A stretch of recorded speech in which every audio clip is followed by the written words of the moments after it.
In a mansion where silence is law and rules are carved in stone, a young maid hears something no one else dares acknowledge. A voice behind a curtain that should never be touched. Her name is Anna. She's new. She's careful, but not careful enough. Because when she dares to look beyond the red fabric, what she finds is a boy, forgotten, imprisoned, and erased by his own father. What starts as a simple job becomes a fight for truth, freedom, and a second chance no one thought possible. Will Anna risk everything to save a boy the world was told no longer existed? Before we begin, tell us, what would you do if you heard someone calling for help and everyone told you to walk away? Ina Morales stepped out of the Blacktown car with her shoulders tense but her spine straight, holding her worn duffel bag with both hands as if it were the last anchor she had left. The Hawthorne estate loomed behind black iron gates and well-pruned hedges, impossibly pristine and massive, a place where every window felt like an eye and every shadow had ears. The driver didn't speak. He merely nodded, as though she'd just been delivered into something sacred or dangerous. She had worked in grand homes before, smaller mansions in Connecticut, a hotel cleaning job in Manhattan, but nothing like this. This wasn't a house, it was a monument. And as she walked toward the main door, she could already sense that people inside didn't just live here, they performed here. A heavy oak door opened as if by signal, revealing a tall, silver-haired woman dressed in black and navy. "You must be Miss Morales," she said crisply. "I'm Mrs. Parker. Welcome."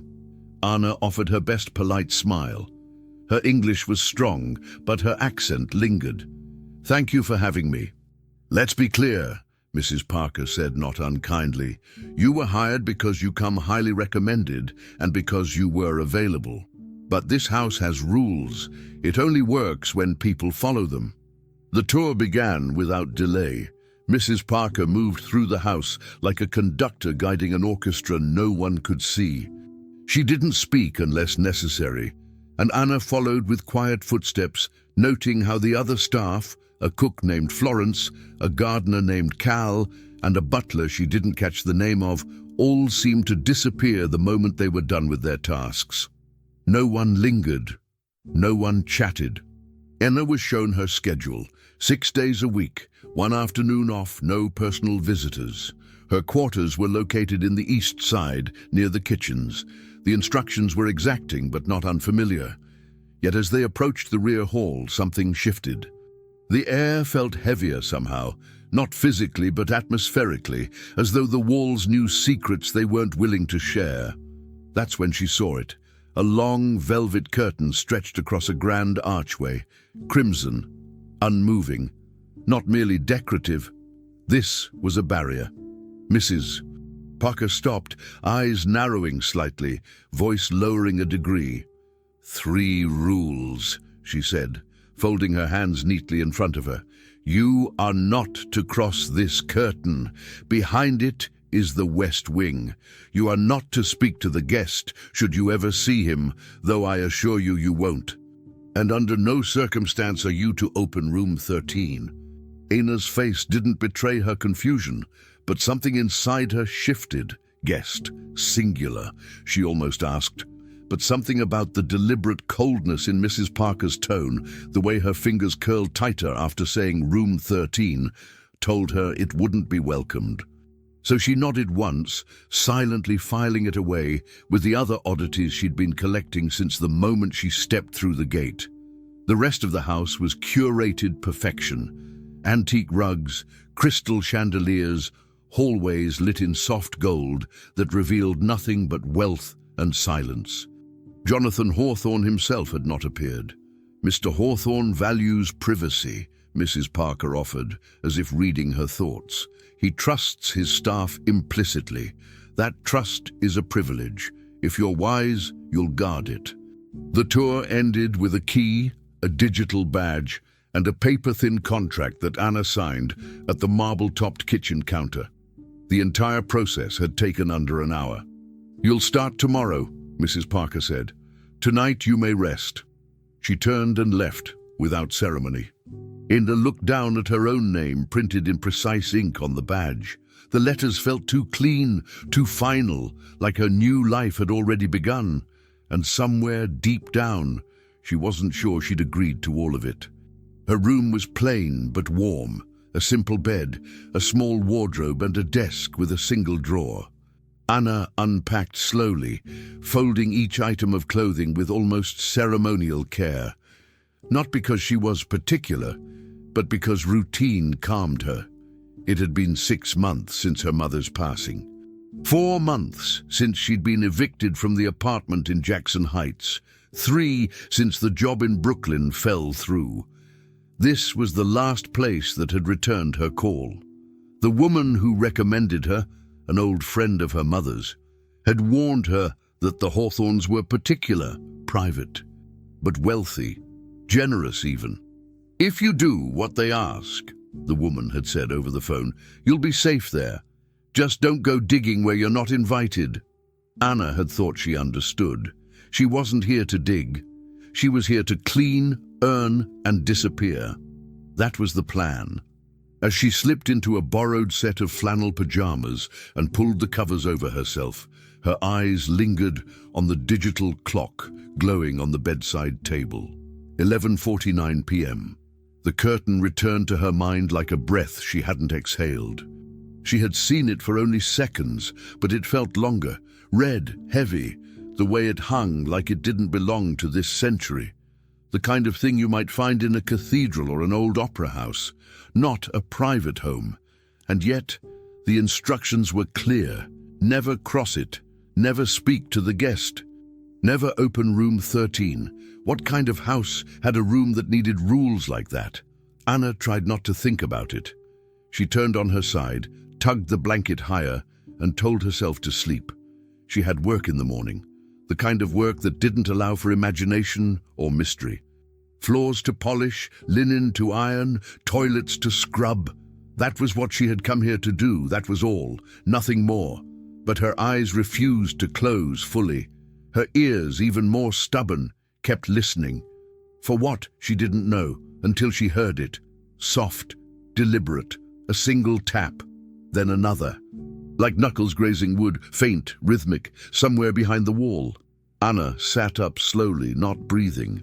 Anna settled into the rhythm of the Hawthorne house, with the quiet endurance of someone who'd learned long ago not to ask for too much. Days began early and ended without fanfare. Meals were prepared, served, cleared. Floors shined, sheets replaced, dust removed. No one ever spoke longer than necessary. The other staff, Florence in the kitchen, Cal in the garden, and the silent butler known only as Harris, moved like shadows. Mrs. Parker gave orders as though reading from an invisible script. No one disobeyed. And when Mr. Jonathan Hawthorne did appear, which happened perhaps twice a week, the effect was immediate. No announcement, no music, but the atmosphere clenched, as if the entire house inhaled and forgot how to exhale. Anna only glimpsed him once, stepping into his study with a phone pressed to his ear, his voice low and sharp. He didn't look cruel, just practiced, controlled. The type of man who measured his own breath. Anna dipped her head and passed by without a word. There was something about his silence that was louder than a raised voice, and something about the rest of the staff, how they stiffened, paused mid-task, avoided eye contact, that told Anna she was right to do the same.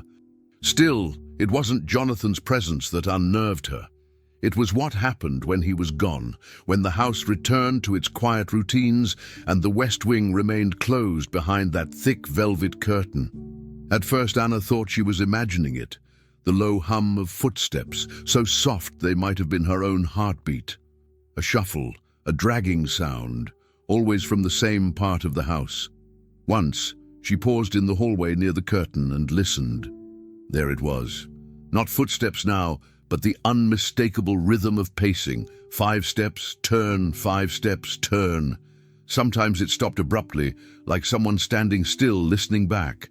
Other nights, she heard what might have been a whisper or a stifled cough. She asked no one, said nothing. The rules weren't suggestions, but it stayed with her, not the sound itself, but the intention behind it. Someone was there, someone who wasn't supposed to be heard. And the longer Anna ignored it, the more wrong it felt. The curtain wasn't hiding storage or a private study. It was hiding someone. Her first real temptation to cross the line came 5 days after the pacing began.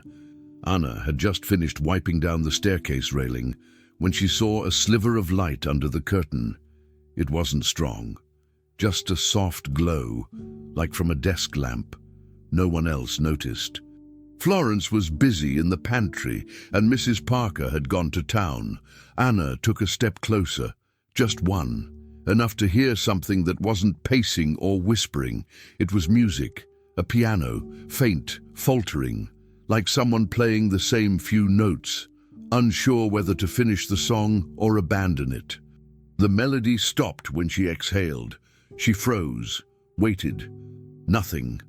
Then, slowly, the light under the curtain vanished. Someone was on the other side, not just alive, but aware of her. And suddenly, that awareness felt like a question pressed against her skin. Was she going to pretend she hadn't heard it? That the silence in this house was real? Anna backed away, pulse quickening. No one had told her why there was a curtain, only what not to do. But she was beginning to suspect that the rules weren't about safety. They were about control.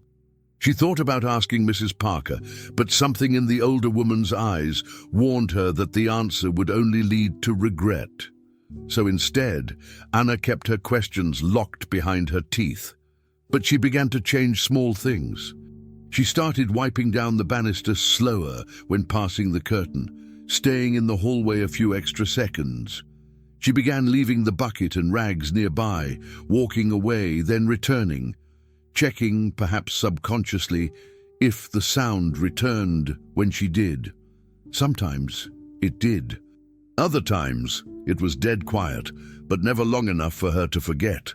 Once she even placed a folded napkin near the bottom edge of the curtain, casually, as if it had dropped. When she came back later that night, it was gone, not kicked away. Removed, and in its place was nothing. No message, no sound, but it had been touched. Anna had cleaned hundreds of homes in her life, but this was the first time she felt like the house was watching her just as much as she was watching it. She dreamed that night of a boy in a room, alone, pressing his hand to the wall like someone praying not for rescue, but recognition. She didn't see his face, just the shape of him, blurred, faceless, quiet. In the morning, she woke with the image still clinging to her chest like static. That day, everything in the house felt louder. Mrs. Parker's instructions were sharper, the kitchen clatter more abrupt, and the hallway near the curtain heavier. Anna walked past it 3 times, each time resisting the urge to stop, each time feeling like someone was waiting behind it, breathing at the same rhythm she tried to ignore. The tension grew in silence, in withheld curiosity, in the unspoken question that stretched thinner with every shift, every closed door, every night. Then came dawn, barely light outside, the house still asleep. Anna had woken early, restless. Something had stirred her. She didn't know what, only that she felt called to the hallway again. This time, she didn't bring a rag or an excuse. She just stood in front of the curtain, hands at her sides. And as she stared, the fabric moved, slightly, no wind, no footsteps, just a gentle tremor, a presence. And then a shape, a shadow, just behind the curtain's edge. Not ghostly, human, still. Then it leaned closer, and that was when she heard it. "Please, help me." A whisper, hoarse, fragile, barely more than breath, but real. Anna froze, her heart thrumming as if it might leap from her chest. She didn't answer. She couldn't. The rules screamed inside her head, but her instincts whispered louder. Someone was in there. Not a ghost, not a threat. A person. A person begging not to be forgotten. Anna was halfway through her Tuesday shift when Mrs. Parker informed her that the main library needed dusting. including the second-floor shelf mezzanine, which hadn't been cleaned in weeks. Anna nodded, grateful for a task that might let her breathe alone for a while. The library was massive, yes, but not intimidating in the same way the West Wing was. Still, everything in it had been placed with the same precision as the rest of the house. Shelves arranged alphabetically, books centered exactly, spines clean and uncracked. It was in this forest of perfect order that she spotted something wrong. Not a mess, just a deviation. One of the books, an old frayed copy of Frankenstein, was pushed too far forward, almost jutting out. It wasn't like the others. Her instincts told her to push it back into place, but curiosity whispered something else. She pulled it out. It opened immediately to the middle, as if already broken there, and within the fold of 2 yellowing pages was a scrap of paper, folded 3 times. The ink was faded, the handwriting uneven and rushed. "If you found this, I'm still here, and Ethan." Ina stared at the name like it had weight, like it belonged to something unfinished. She stood there, frozen, the book still in one hand, the note trembling in the other. Ethan. The name didn't belong to the staff. That much she knew. No one spoke it. Not in passing. Not at all. Could he be the guest behind the curtain? The pacing? The whisper? The napkin that vanished?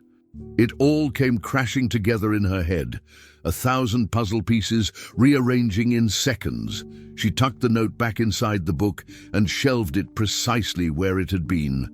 Not because she wanted to hide it, but because she suddenly knew how dangerous it might be to be seen holding it. Her feet moved on their own, taking her to the kitchen, where Mrs. Parker was reading the daily delivery sheet. Anna approached carefully, weighing her tone. "Mrs. Parker," she began, clearing her throat. "Can I ask something? Off the record?" The older woman looked up, cautious. "What is it?" Anna kept her voice low. "Who's Ethan?" For a moment, Mrs. Parker didn't react. Then her entire face changed, drained of color, lips parted slightly, as if Anna had spoken something unspeakable. "Don't ever say that name again," she said sharply, eyes hardening. "Not here. Not anywhere in this house." She turned back to her clipboard. The conversation was over. But the feeling wasn't. The tension in Mrs. Parker's face hadn't come from anger, not really. It had come from fear. And fear was honest. Fear didn't lie. Anna didn't bring it up again. She didn't have to.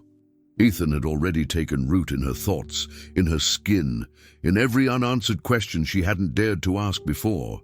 That night, when the house fell into its usual silence and the staff retreated to their quarters, Anna sat at her desk with the same notepad she used for grocery lists and daily chores. "Are you Ethan?" She stared at it for several minutes before folding it 4 times. She waited until just after midnight, when she was sure Mrs. Parker had gone to sleep, and crept barefoot into the hallway. Her steps were silent, not because she feared punishment, but because the moment itself demanded reverence. At the curtain, she knelt, slid the paper beneath the velvet hem, then rose and left without waiting. It felt like delivering something sacred. A question sent into darkness, not knowing whether an answer would ever return. Sleep did not come easily that night. She lay in bed with her arms crossed over her chest, fully dressed, not because she was afraid, but because part of her believed she might need to get up again. Her mind drifted between memory and what if. The boy in the whisper, the figure behind the curtain. A name that collapsed Mrs. Parker's expression like an old paper building. Who locked him in? Why? What had happened that made a family this wealthy hide someone like a ghost? Anna didn't know how long she lay like that, but eventually her body surrendered to exhaustion. She dreamt again, not of Ethan, not directly, but of a locked room and someone tapping from inside, just as she had heard before. Only this time the sound came with a boy's voice, saying her name as though it had been learned slowly, phonetically, from behind walls. She woke just before dawn, with her mouth dry and her heart racing. Something was waiting, she felt it. By the time morning arrived, Anna dressed quickly and walked straight to the curtain, skipping breakfast, skipping protocol. The hall was empty. No Florence, no Cal, no Mrs. Parker. She knelt again, heart thudding now, and looked. The note was gone. In its place was a new one. Same paper, same fold, slipped neatly where hers had been. Her fingers hesitated before touching it. She unfolded it once, then twice. The handwriting was unmistakable, uneven, rushed, but this time clearer. Yes, nothing else, just that word, but it was enough to pull air from her lungs. Ethan was real. He had a name. He had answered. And now Anna knew. This was no longer about curiosity. This was about someone who had been waiting to be seen, and someone who could no longer pretend she hadn't seen him. The storm hit just after midnight. Anna awoke to the wail of wind against the windows and the stuttering flicker of the lights above her bed. At first, she thought it was another bad dream, the kind that made your heart race before you even opened your eyes. But then, the backup generators failed to engage, and the house was swallowed by a darkness that felt too real to ignore. She rose quickly, tugging on a sweater over her nightclothes, and opened her door to find the corridor dim and trembling with brief flashes of lightning outside. A siren sounded somewhere in the distance, maybe a town alarm, but inside the Hawthorne estate, the true alarm was the sudden silence of automation. The humming stopped. The electric locks disengaged with audible clicks. For the first time since she arrived, the house felt human, breakable. But it wasn't the darkness or the noise that made Anna step into the hallway barefoot. It was something else, a sound beneath the storm, a cry, faint, hoarse, trembling, and unmistakable. It was coming from the West Wing, the very place she was never supposed to go. The curtain, still and undisturbed, suddenly seemed meaningless. She didn't hesitate. Her hands were cold but steady as she reached out and pulled the velvet curtain aside. The hallway beyond was longer than she remembered it being from the outside. There were no lights, only shallow shadows cast by what little came in from the lightning outside. But it wasn't the shadows she followed, it was the voice. The cry came again, this time softer, as if whoever had made it was already giving up on being heard. Anna's breath was tight in her throat as she walked down the corridor, her bare feet making no sound against the expensive wood. She counted the doors, 10, 11, 12. Then she saw it, a brass plate on the last door, tarnished and dulled by time. 13. For a moment, she stood still, her fingers grazing the edge of the doorknob. This was the door everyone had warned her about, the one that didn't belong to her world. And yet the cries had come from behind it. She tightened her jaw, turned the knob, and pushed. The door groaned open slowly, revealing a room swallowed in darkness. The air inside was warm, heavy, and still. At first, she saw nothing, only outlines. Then a flash of lightning lit the room in brief silver, and she saw him. A figure seated on the floor, knees drawn to his chest, arms wrapped tightly around them, thin, pale. His face turned toward her in slow disbelief, as if she were a hallucination. His lips parted, but no words came at first. Anna stepped inside and closed the door softly behind her. Her voice was gentle, unshaken. "My name is Anna," she said. "You don't have to be afraid." The boy, no, the young man, swallowed hard. His hands trembled as he moved them away from his ears. "You came," he whispered, like the words had taken days to find. "I thought I was gone." Anna took another step closer, cautious not to startle him. She could see his cheekbones were sharp, almost gaunt, his eyes too large for his face, but they were clear, not wild or distant, but clear, alert, alive. "You're Ethan," she said quietly, not as a question. He nodded slowly, like the movement itself required courage. "How long have you been here?" she asked. He blinked once, then looked toward the corner of the room where a faded calendar hung, the same month pinned on all pages. "Years," he murmured. "He said it was for my safety, that I couldn't be trusted." His voice broke, not from anger, but from the weight of it. "Sometimes I believed him." Anna crouched beside him without touching him. She didn't need to. The closeness was enough. "I found your notes," she said. "In the book, under the curtain."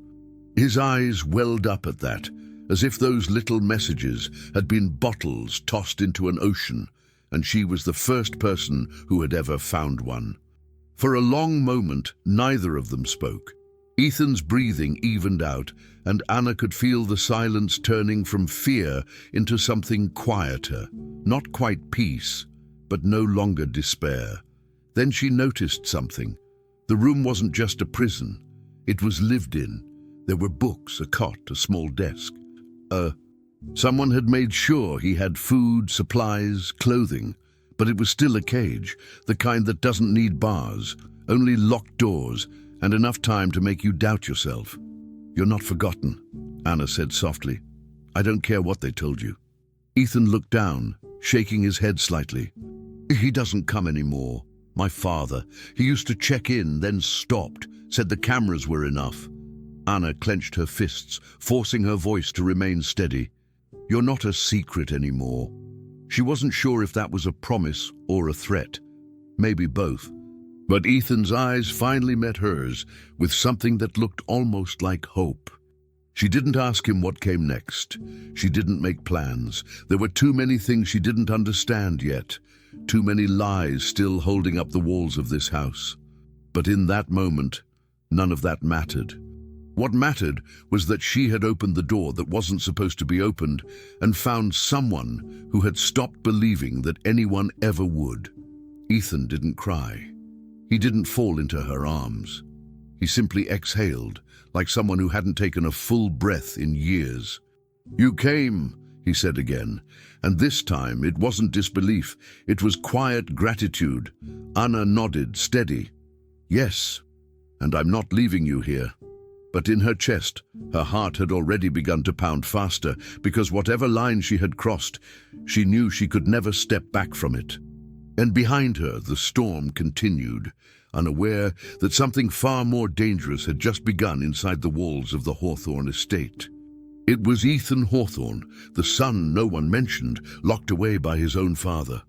The days that followed were unlike any Anna had ever known. Not because they were filled with risk, but because they carried purpose. It became a ritual.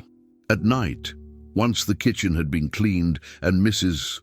Parker had disappeared into her quarters, Anna would gather whatever she could: uneaten rolls, bits of roasted vegetables, sliced fruit, sometimes a sliver of meat, and wrap it neatly in napkins. She would hide them in the pocket of her apron, then walk with deliberate calm past the curtain and down the corridor to room 13. Ethan never greeted her with joy, only disbelief, as if every visit might be the last, as if he were testing whether kindness could be consistent. Inna never stayed long, sometimes 10 minutes, sometimes less, but during those stolen moments, she brought with her a world Ethan had forgotten. She read aloud to him from books she smuggled from the library. She brought crossword puzzles. Once a bottle of peppermint oil just so he could remember what clean air smelled like. She never asked for thanks, and he never offered it, not out of ingratitude, but because he didn't yet know how to receive something without fearing the cost. It was during one of those visits that Ethan finally spoke about his mother. It came unprompted, as Anna was retying the worn laces on one of his shoes. His voice was low, barely above a whisper, but heavy with memory. "She used to braid my hair," he said, his fingers twitching in his lap. "Even when I was too old for it. Said it helped her think." Anna looked up, said nothing, let him continue. "After she died, he changed. My father. Like something inside him broke, but instead of crying, he just turned off." Ethan paused, biting his bottom lip hard enough to leave a mark. Then came the interviews, the hospital, the diagnosis. His tone wasn't bitter, just tired. Paranoid schizophrenia, they said. Early onset. It wasn't true, or maybe parts of it were. I don't know. But to him it didn't matter. He said no son of his was going to ruin the Hawthorne name. Anna reached for his hand gently, giving him a moment of contact without weight. "You're not what he says you are," she said. "You're not broken." He didn't respond, but for the first time he didn't pull away from her touch. There were other fragments. He spoke in moments, not monologues. One day, while she trimmed his hair in silence, he said, "There were cameras in the hospital too, not just here." He always needed to see, but never to look. Another time, while she handed him a folded crossword puzzle, he added, "The media ate me alive. They called me a danger, a privileged meltdown. No one asked why I stopped speaking. They just assumed it was guilt." Anna listened, never filling the silences unless they asked to be filled. That, she learned, was the only way he would trust her. When Ethan smiled, and it happened rarely, like a brief crack in the surface, his lips twitched in disbelief, like his muscles had forgotten how. One evening, after she guided him to the small, slit-like window and lifted the lock, Ethan froze as the scent of rain drifted in. "It smells wet," he said quietly. "I didn't know I missed that." Anna stood beside him, her arm brushing his lightly. "There's more out there," she whispered. "More than just this." He nodded slowly, eyes focused on the drop racing down the outside of the glass. "I used to believe that." But even as Anna offered Ethan small freedoms, she knew she was playing a game she couldn't afford to lose. Every movement had to be calculated, every word measured. She timed her visits precisely between shift changes. She double-checked every door. She cleaned thoroughly to hide her tracks. Still, her heart sank a little more each day as the reality crept in. This couldn't last. Jonathan Hawthorne had built an empire on surveillance and control. A man like that didn't let anything slip. And as careful as she tried to be, Anna was still human, and humans made mistakes. Twice, she caught herself humming one of Ethan's melodies while folding laundry and had to stop cold. Once, she found a napkin she'd meant to throw out still in her apron pocket. She tossed it immediately, but spent the entire day glancing over her shoulder. The house was watching.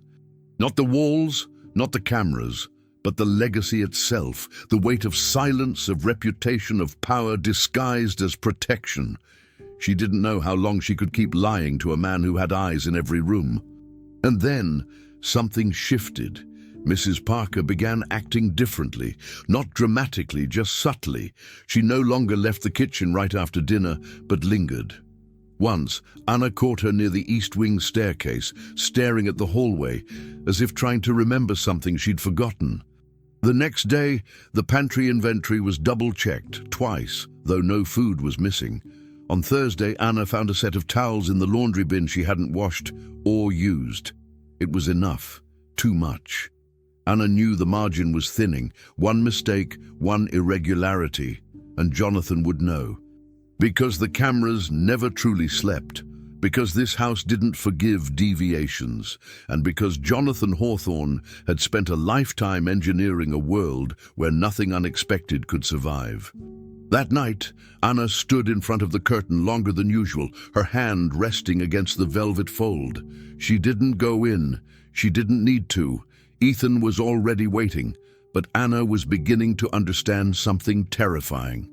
Jonathan Hawthorne had started noticing. The call came at 4:47 a.m., and Jonathan Hawthorne's voice was calm, but layered with just the right tremor of paternal panic. "Yes, officer, it's my housekeeper. I believe she tried to kidnap my son. He's mentally unwell. I don't know how she got into that part of the house. We had her on camera. Yes, I'd like someone sent immediately." He hung up slowly, staring at the untouched scotch on his desk before rising and walking toward the hallway. No expression touched his face. No guilt, no hesitation, just the quiet satisfaction of a man re-establishing control. Anna Morales had crossed the line, and in Jonathan's world, people didn't cross lines without consequences. He descended the stairs deliberately, as if each footstep were a punctuation mark in a speech he'd already practiced. When the police arrived 20 minutes later, he greeted them at the door in a soft grey sweater and worn slippers, the portrait of concerned fatherhood. His story was simple.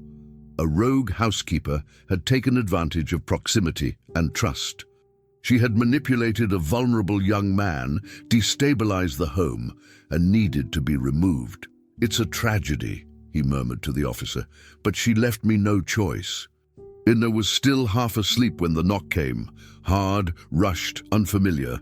By the time she opened the door to her small room, the officers were already stepping inside. One of them told her to keep her hands visible. The other informed her she was being detained for suspicion of kidnapping and trespassing on private property. She blinked, confused, then horrified. "No," she said, instinctively backing away. "That's not what happened. I didn't." But they had already turned her around. Cold steel snapped over her wrists. "You're making a mistake," she pleaded, heart racing. "I didn't take anyone. He's not." But no one was listening. Down the hall, Mrs. Parker stood with her hands clasped tightly in front of her, watching with eyes that refused to meet Anna's.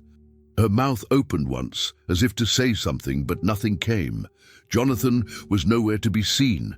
By the time they reached the front door, Florence and Cal had joined the silent procession, watching the woman who cleaned their dishes now marched out like a criminal. The early light outside was cruel in its clarity. As she was placed into the back of the cruiser, Anna caught sight of Ethan's window. It was dark. The news broke before noon. Hawthorne's PR team worked fast, faster than the truth ever could. Headlines screamed across screens. "Immigrant Maid caught in Hawthorne mental health scandal." "Exclusive. Private staffer attempts to exploit vulnerable heir." "CEO's act of courage saves son from predator." Photos from years ago were recycled to frame Anna's face in unflattering, suspicious angles.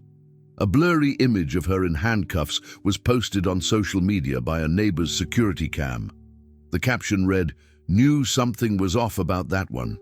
In jail, Anna sat on a steel bench in clothes that no longer felt like hers. Her wrists still bore the red marks from the cuffs. She hadn't cried, not when they read her rights, not when the cell door clanked shut. But the silence was starting to feel heavier than anything she'd carried. Not just the silence of isolation, but the silence of being erased. All she had tried to do, all she had risked, now twisted into something grotesque and weaponized. She thought of Ethan, of his face when she first opened the door, his voice when he said, "You came." What would he think now? Would he believe the lies too? For hours, Anna sat in her cell with her back against the wall, replaying the events in her mind over and over, trying to identify the exact moment where it had all slipped beyond her control. Had she been careless, too confident? Had she waited too long, or not long enough? Her heart hurt less from fear than from the injustice, from the absolute ease with which Jonathan had rewritten the story. She had no voice now, no defense. The only people who could speak for her either watched in silence or were locked in rooms just like this one. Then slowly, a memory broke through the fog of panic, a detail she hadn't considered until now. The phone, her phone. She'd left it recording, not on purpose, not at first, but instinctively, during her last visit to room 13. She remembered placing it on the desk when Jonathan had come in. She hadn't meant for it to capture anything specific. It had just felt necessary, a precaution. Now it might be the only thing standing between her and oblivion. Enna pulled her knees to her chest, closed her eyes, and searched the memory again, this time more precisely. Jonathan had stepped into the room that night, unannounced, unguarded. He had spoken plainly, arrogantly, as if no one could touch him in his own house. She remembered the chill that ran through her as he leaned against the doorway and said the words without hesitation, without disguise. "He's not sick. He's a stain." The line echoed now in the hollows of her chest like a weapon waiting to be drawn. If the recording survived, if the audio was still intact, then it held more than his voice. It held proof, not just of Ethan's imprisonment, but of the reason behind it. Not protection, not mental illness, image, reputation, power. Anna opened her eyes, steady now. The betrayal still hurt. The headlines still burned, but she was no longer drowning. She had something to hold on to. The truth had a voice, and he had spoken it himself. Detective Grant Rivers listened to the audio once without blinking. The second time he didn't take notes. He didn't need to. He leaned back in his chair, eyes closed, letting Jonathan Hawthorne's voice wash over him. Cold, stripped of empathy, too self-assured to hide its cruelty. He's not sick. He's a stain. That wasn't something you said about a child you loved, not even in frustration. It was a confession. It was motive. And to Rivers, it felt like something that had festered for years, carefully contained behind wealth, influence, and the kind of media silence only money could buy. He had received the audio via Anna's public defender, who'd almost dismissed it until Rivers insisted on hearing it directly. Now, sitting in the windowless office with the file playing on loop, Rivers felt something rare stir in him. Anger. Controlled, professional, but real. Not because he hadn't seen injustice before, but because this one had been so meticulously disguised. The man behind the curtain wasn't just a recluse, he was a prisoner. And the woman they arrested wasn't a manipulator. She was the only one who told the truth when it cost her everything. When Rivers arrived at the Hawthorne estate, the staff moved quickly to accommodate him. Too quickly. He wasn't in uniform, but his badge was enough. Jonathan greeted him with perfect timing, dressed in a cashmere blazer, expression tight with concern. "Detective," he said, shaking his hand. "I'm grateful you came. I hope we can clear this up." Rivers gave him a nod that said nothing. "I'm just here to ask a few questions," he replied. Jonathan offered coffee, a seat, rehearsed charm. But as the detective began pressing about Anna's schedule, access, her behavior prior to the alleged incident, cracks began to form. Jonathan kept his face still, but his hands tightened around his mug. "I hired her out of kindness," he said. "She betrayed that." Rivers watched him carefully. "Did your son ever say he felt unsafe with her?" A pause. "My son isn't in a position to speak for himself." The words were chosen too precisely. Rivers let the silence grow. He didn't bring up the audio yet. He didn't have to. Jonathan's unease told him everything. The house wasn't reacting to a threat. It was reacting to exposure. At the same time, miles away, Ethan Hawthorne sat in a small guest room at the home of investigative journalist Leah Conrad. She'd first reached out to Anna's lawyer after watching a silent clip of Anna being dragged out of the estate, and something didn't sit right. Then she dug deeper, learned about the sealed records, the media scrub, the mysterious guest in the West Wing.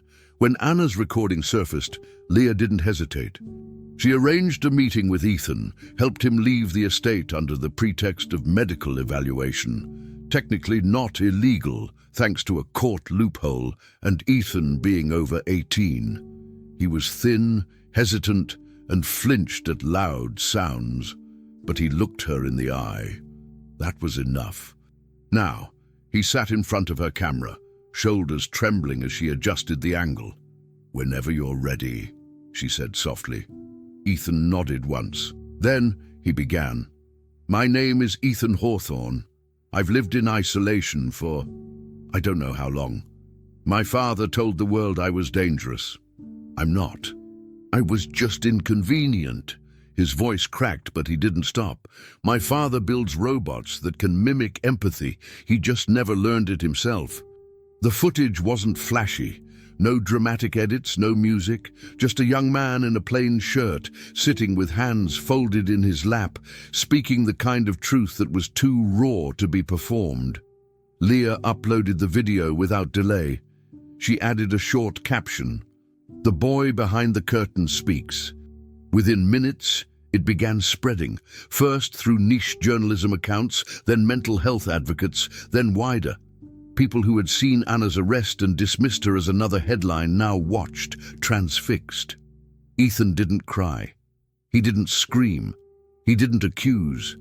He simply told his story, the years of confinement, the absence of sunlight, the quiet erasure of a life not fitting the image his father needed to project. He said, "I was sick," Ethan said in the video, "but he never let anyone see me. How would they know?" And boom, and then came the moment that broke the internet wide open, when Ethan pulled out one of Anna's handwritten notes. She asked if I was Ethan. She was the first person in years who used my name. Over the next 48 hours, the internet erupted.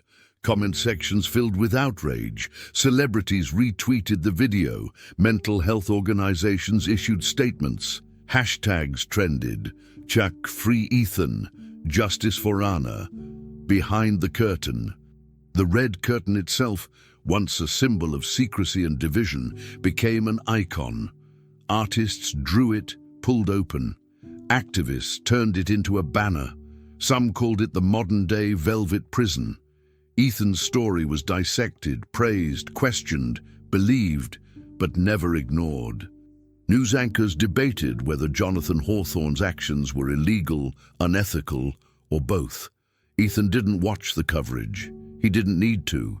He knew the truth had finally left the room he'd been trapped in for years. And for the first time, people were listening, not because they were told to, but because the silence had finally been broken. Anna was still in jail when she heard about the video. One of the younger guards, sympathetic, showed it to her on his phone. She watched in stunned silence, tears tracking down her cheeks as Ethan's voice came through the speaker, steady and brave. It didn't vindicate her yet. It didn't undo what had been done, but it changed everything. Because now it wasn't just her word against Jonathan Hawthorne's, it was Ethan's. It was the truth. And the red curtain, the one that had once meant silence, now meant revolution.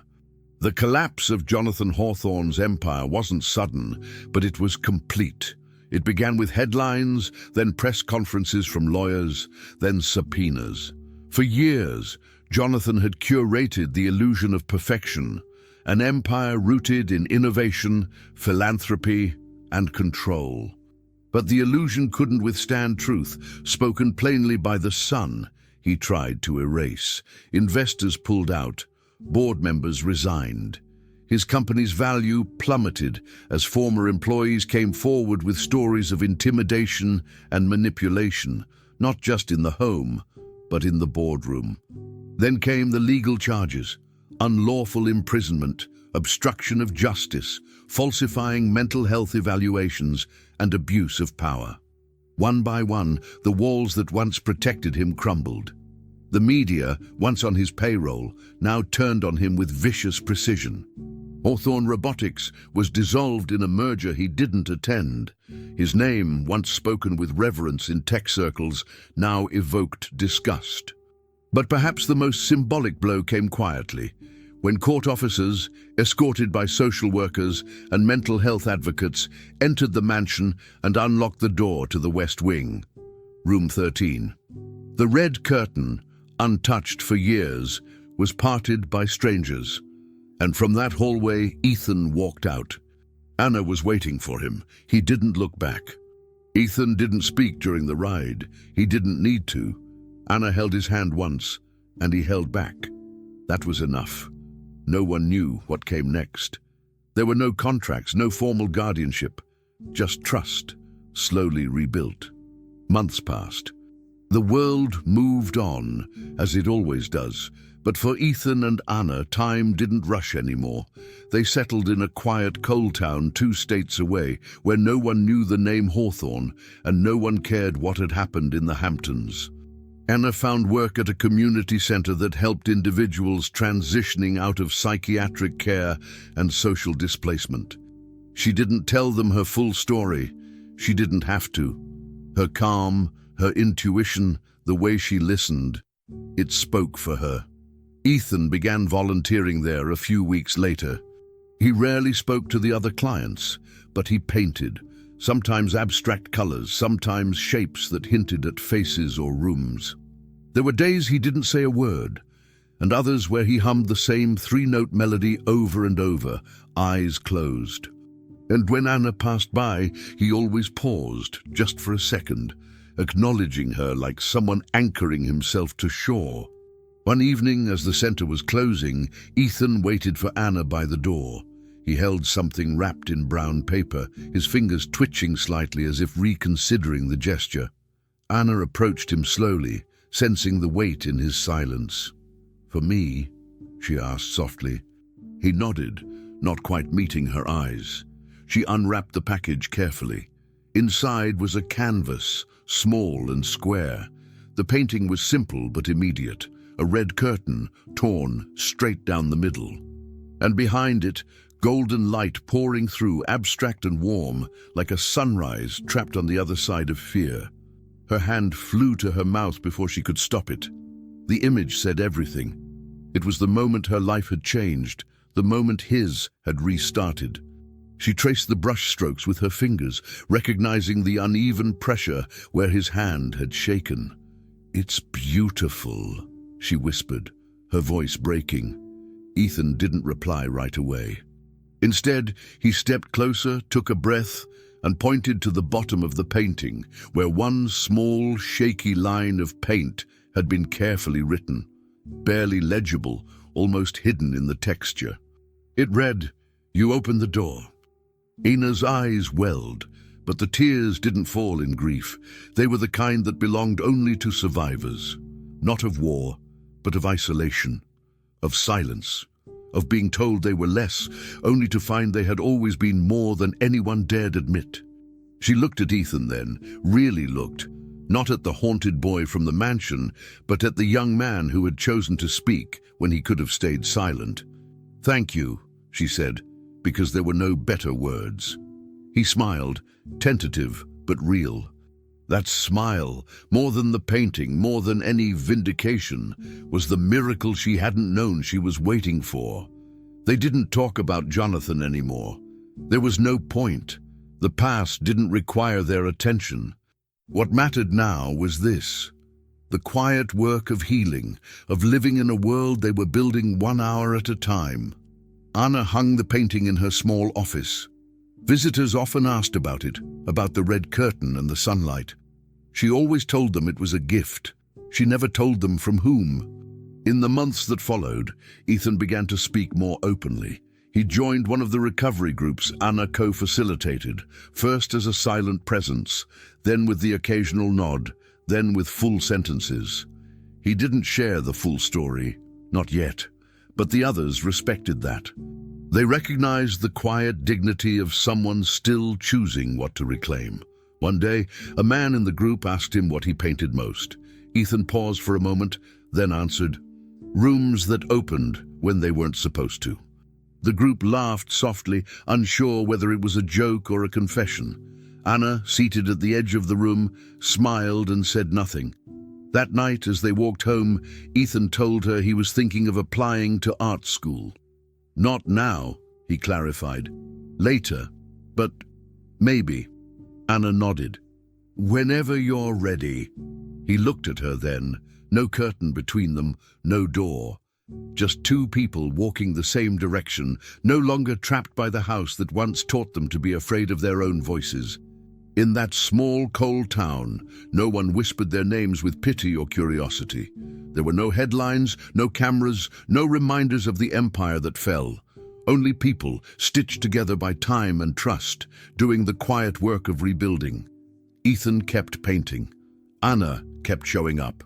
And sometimes, when she was alone in her office and needed a reminder, she'd look at the painting on her wall, the torn red curtain, the light, the words. "You opened the door. We put a lot of heart into every story we tell here, not just to move you, but to make you feel part of something bigger. If this story touched you in any way, please consider subscribing to our channel.